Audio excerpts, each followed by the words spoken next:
Hi, I'm Rock. And I'm Trey. And you're watching Rockin' with Trey.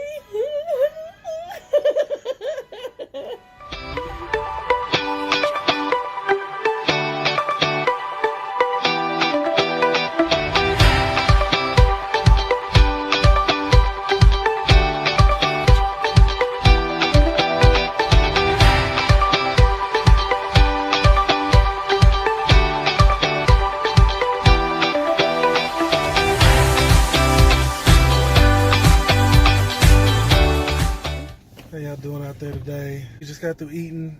It's always late. On the go, always doing something, always moving. We promised you guys that we would share with you in our next video about the breakup. Dun dun dun. There was just some things that were going on with me.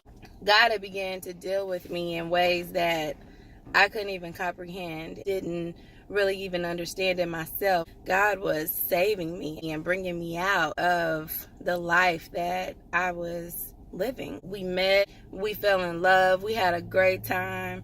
It was something that was unforgettable that I would never ever forget and never forgot.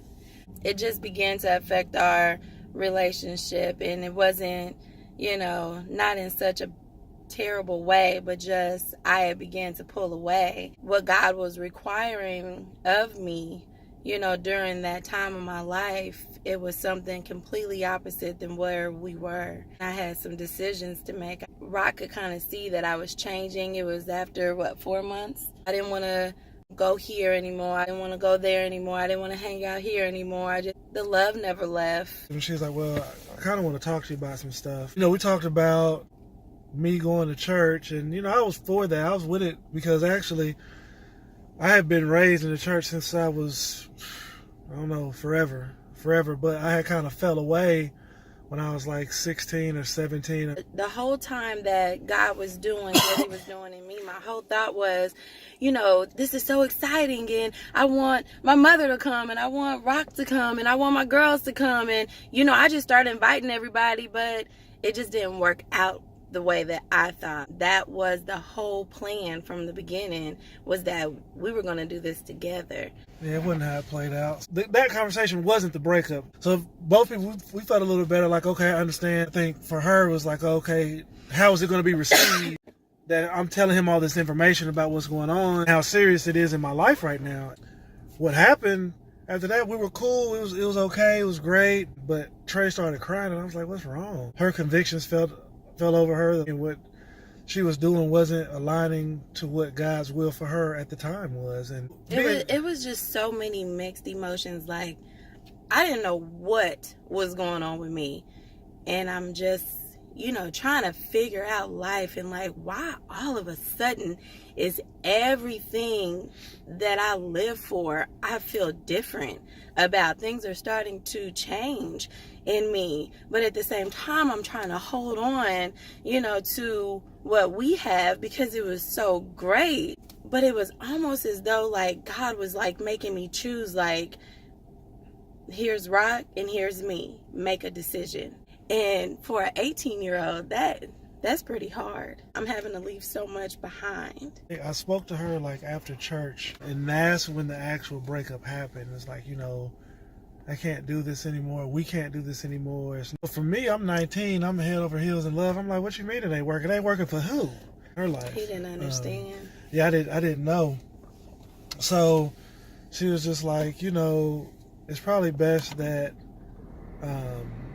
we break up, because right now there's other things that I got going on that I need to make sure I take care of in the right way. So like, I'm crushed. And it was bittersweet for me, because one side of my life, everything is shutting down and crumbling and just falling apart. But on the other side of my life, there's so much life, and things are building, and this relationship with God is getting bigger, and it's starting to just be my everyday, my all day, my any day, And Rock did come to turning point, because that was the plan. That's a whole nother story. Yeah. That's funny. That story's funny too. That is For a real, funny story. For real, that story's funny. Yeah, turning point, like shock Rock. This is the time I went to TP. I was like, hey, I want to see you. That's what it was. I want to see you. And then she's like, well, why don't you come to TP and come check me out? So I'm like, okay, cool. All right. So I ended up going to TP. And this is back when it was in Fort Harrison. I walk in, it's about 30 chairs set up. I'm like, man, well, what type of place am I walking in? Ain't no pews. I'm used to pews. You know what I mean? I'm used to some hymnals in the back of there. You know what I mean? Some pens to take some notes. It was just chairs. You know what I'm saying? Bougie. Lord's being bougie. He's being bougie. All right. That's the first time that I had experienced live people speaking in tongues.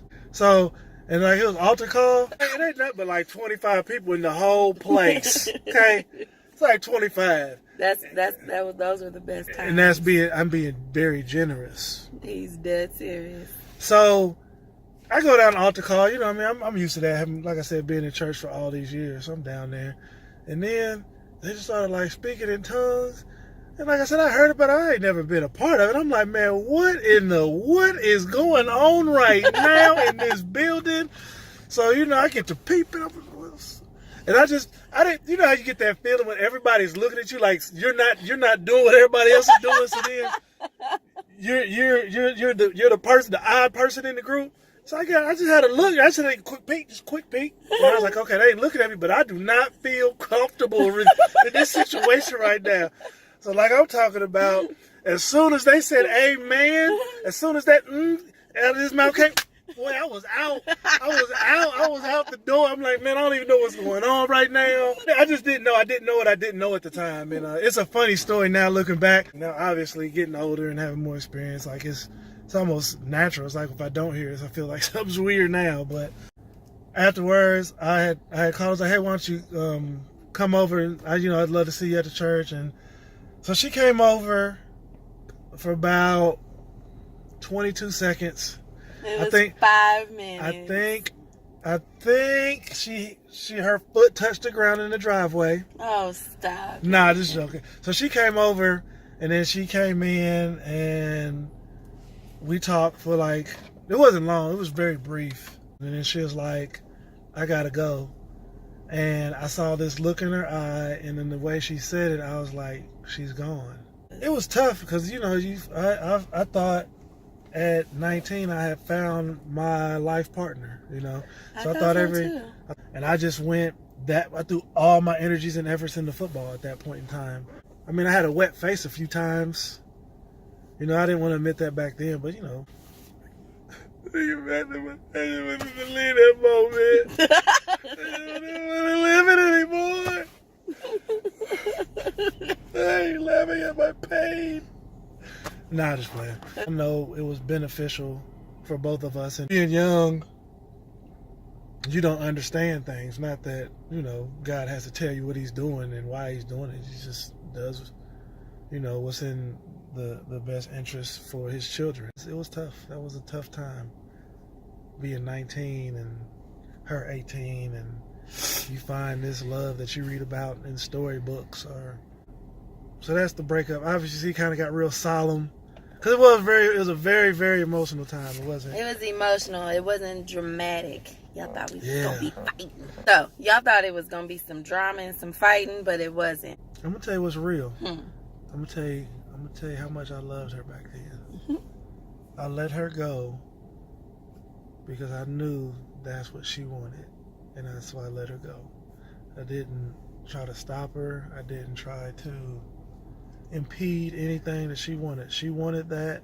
So I said, you know what? I love her enough to have her have what she wants. I loved her enough to let her go and let God have his way with her. And I'm thankful that it played out the way that it played out, because I don't know if we'd be here today if it had played out differently. Well, I definitely think that I have a different perspective of why God's will was the way that it was with you being saved today. Yeah, I am saved, y'all. And that's a crazy story too. It's been 20 years, a 20-year gap, and I got saved at the beginning and he got saved at the end of that. You can sit here without a shadow of a doubt and say that you know who Jesus is.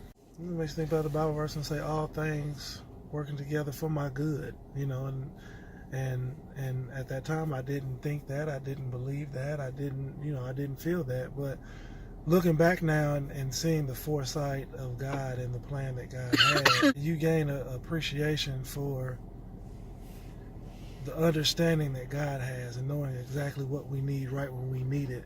To those out there that are going through something, you heard me say that, all things work together for my good. But if it's not good yet, that's because God's still working. So you keep pushing too. That's awesome. Well, we thank you for joining us. We want y'all to look for our next video. In our next video, we get to talk about some things that, what you want to talk about? Because you sit here getting hyped. But what did you hype about? I'm just ready to get past the breakup. That was tough. That's tough.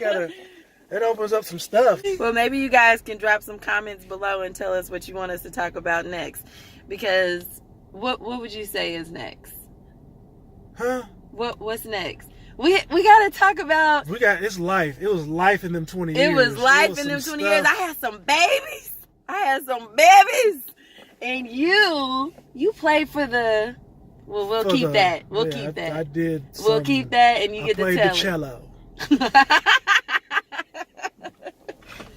He played a little more than cello. We look forward to talking with y'all later. Until then, deuces! Stop doing that. Check out what's coming your way on Rockin' with Trey. Ended up winning a few championships collegiately and professionally.